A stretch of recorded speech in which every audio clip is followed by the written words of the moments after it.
So I'm pre-seasoning the meat before I actually start to cook it, and I do different seasonings. I do garlic salt, I do black pepper, I do seasoning salt, and I do regular salt. And I do it about as much as Zoe just did it now. Just sprinkle, sprinkle, sprinkle, then I'll kind of just mix it all up. So it's not exact amounts. One of these days I'll have to do exact amounts of seasoning, but I've never done it that way. I just do it by I feel, whatever. This is not a healthy dish by any means, so you can try to make it healthy, but I don't think it comes out as tasty. But that's the pre-seasoning of the meat. Obviously, I get a family pack of diced pork. You can take the time and actually cook it or chop it up to even smaller bits, but I'm lazy, so I don't do that. Sometimes I actually do get motivated. So you can put as much meat or as little meat as you want in it, but I like to have the pork. I'm heating up. I have big pans, quart pan here, a saucepan here, and a skillet here, because I try to fry 2 different batches at a time because it cooks better, because the coldness of the meat doesn't let you fry it as good, because once the coldness of the meat cools the pan off so much that it stops the frying process. So I try to do 2 pans at a time, and I let them get hot as I can get them. They've been on for almost 20 minutes now before I actually. So what I'll do is throw oil in here, and then carefully put in the meat, and then fry them pretty good. So we're gonna pour in the oil. It doesn't need to be too much, just a little bit. Keep on, tell it stop.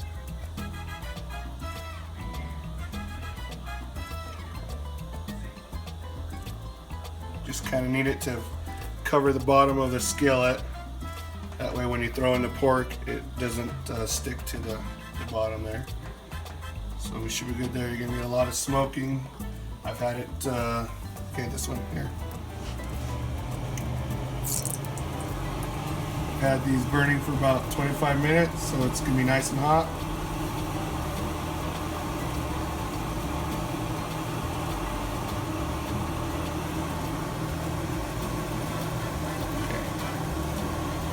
Alright, and then just slowly, be careful putting it in.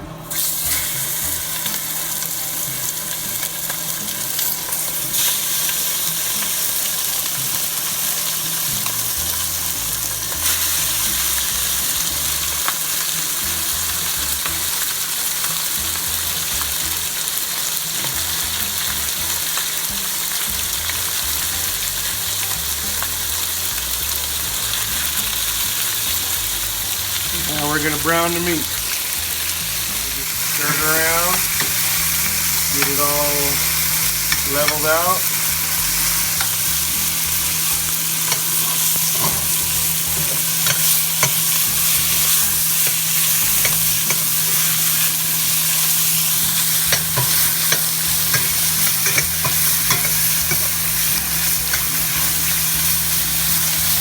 And then let it cook.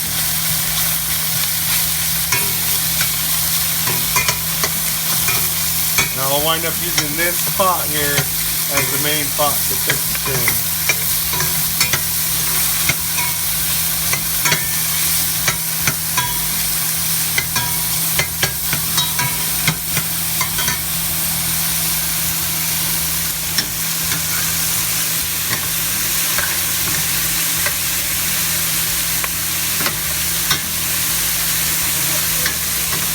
Sometimes I just go with the light browning.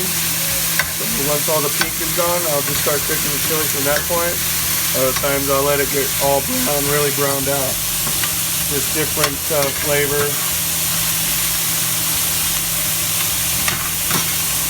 Just something to try. Just find out the way you like it.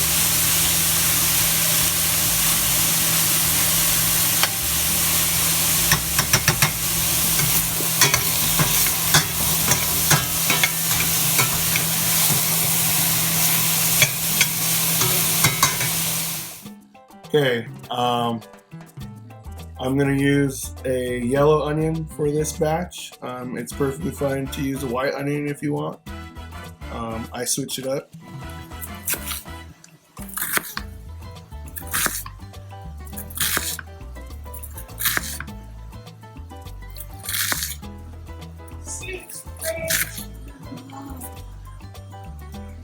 And that's your diced onion. Diced onion, half in this pot, this pan, and then half in this one. Of course, if you don't like onion, you don't need to put it in there, but I like the taste.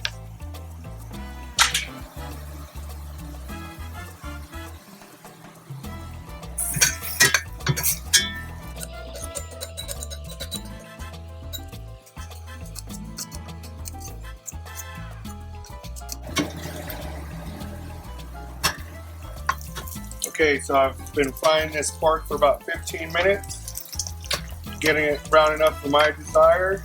The onions have caramelized. It's got a nice aroma. And what I'm going to do is now pour in some chicken broth. And this is personal preference. You don't have to use chicken broth, you can use water. And what this water is going to do is just get up all the extra fried juices, all liquefied, same in the other pot. That's all good flavor. As long as you don't burn it, that's gonna be all good flavor. So again, watch it, make sure you're stirring and you're not burning. As long as it's just that brown tint, you're good. So this is gonna be my main pot, so I'm gonna pour the rest of my chicken broth in here. I use a whole big carton of it. Again, you can just use plain water, but I prefer chicken broth. Okay, so now I've combined both pans into the main pot with all the chicken broth, and I'll bring this up to a boil. Once it's up to a boil, I'll turn it down, simmer it, and I simmer it for a long time until it's tender. So usually it's an hour and a half to almost 2 hours that I simmer it for. After an hour, go ahead and check the tenderness. Just take a piece and try it out yourself. But I usually try to go for almost 2 hours, and then it's really tender by that point. It's been simmering for almost an hour. Just tasted a piece. It's not quite where I like it yet, so I'm going to keep simmering for about another half hour. In the meantime, I'm going to add another container box of chicken broth because it's starting to boil down. So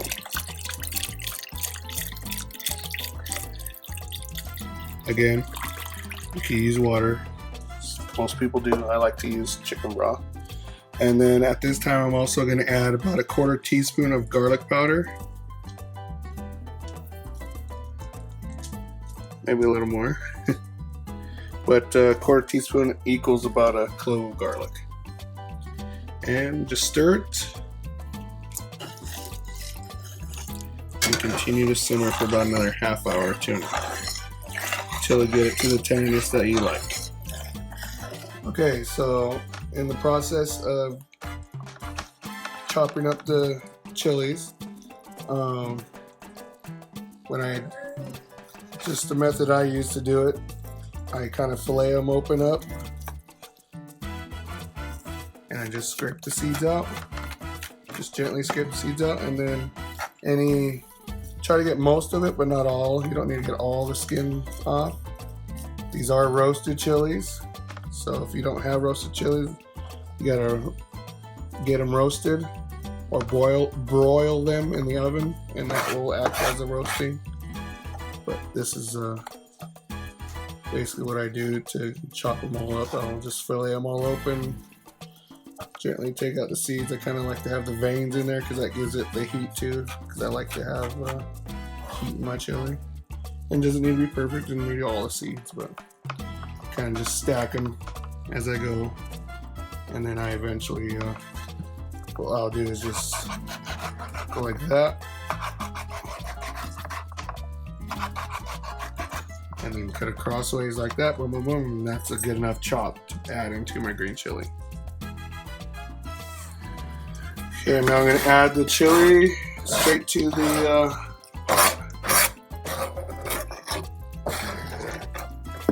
and this is just half of the chilies. I'll cook the rest and add those as well. For now, just throw those in there.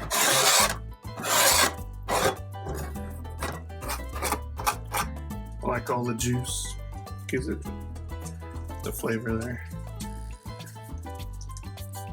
And you'll want to cook those for a good 20 minutes. Bring it up to a slight boil, and then go ahead and simmer it again for about 20 minutes. Like I said, the boil gives it the heat. So the longer you boil them, the hotter the chili gets.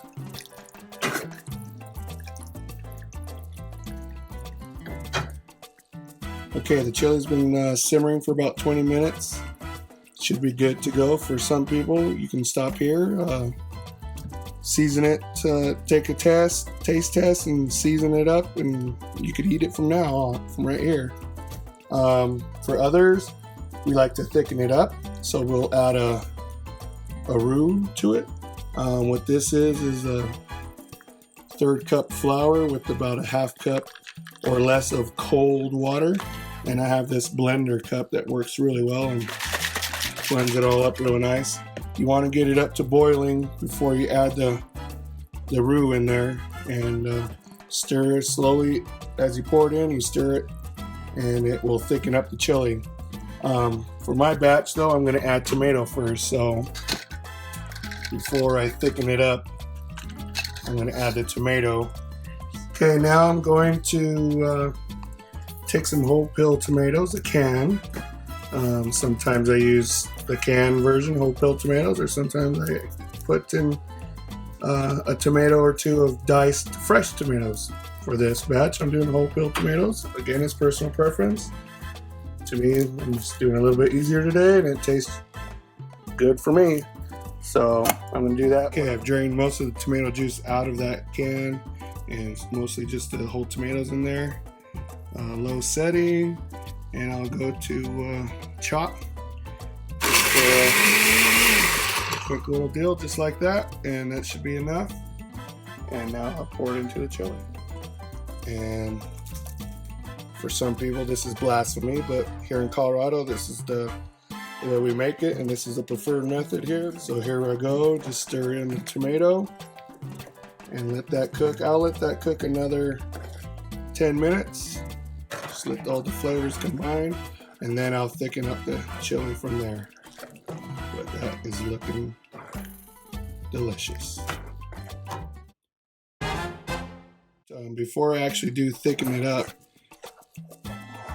I am of the belief that from this point on, once you let these tomatoes kind of cook just a few minutes with the rest of the chili, take it off the burner, let it cool about a half an hour, and put it in the fridge and save it for tomorrow.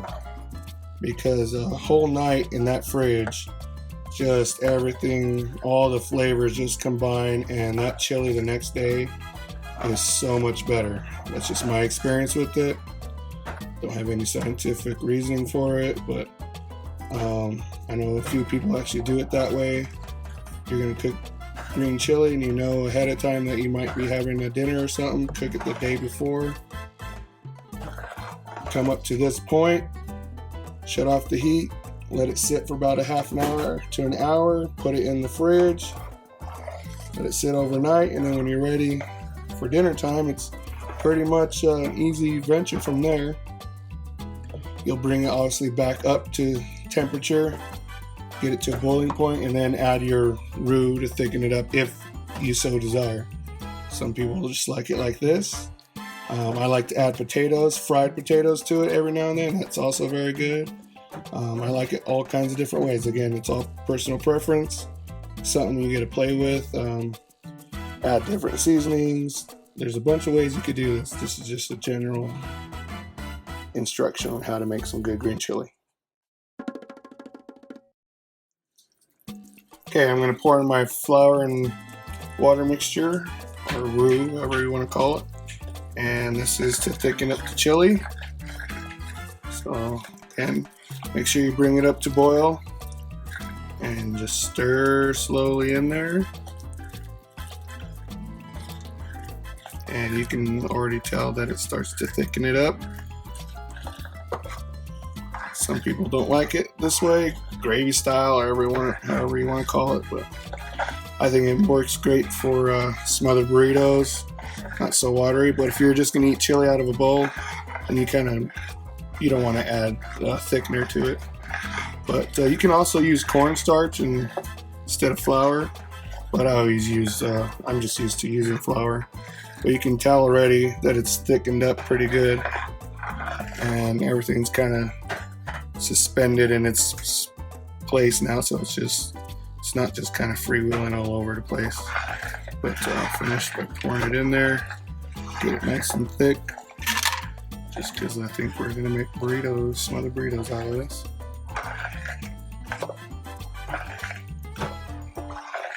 And just stir for a little bit, let it come back up to a boil.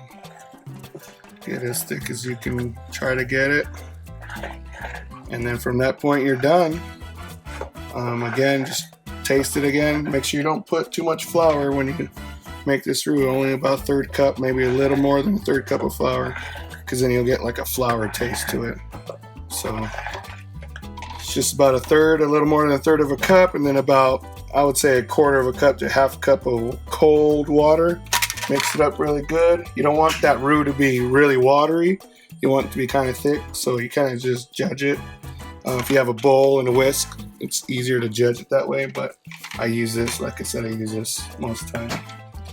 And this is basically done and ready to eat. So that is my world famous green chili, and we'll see how it turns out.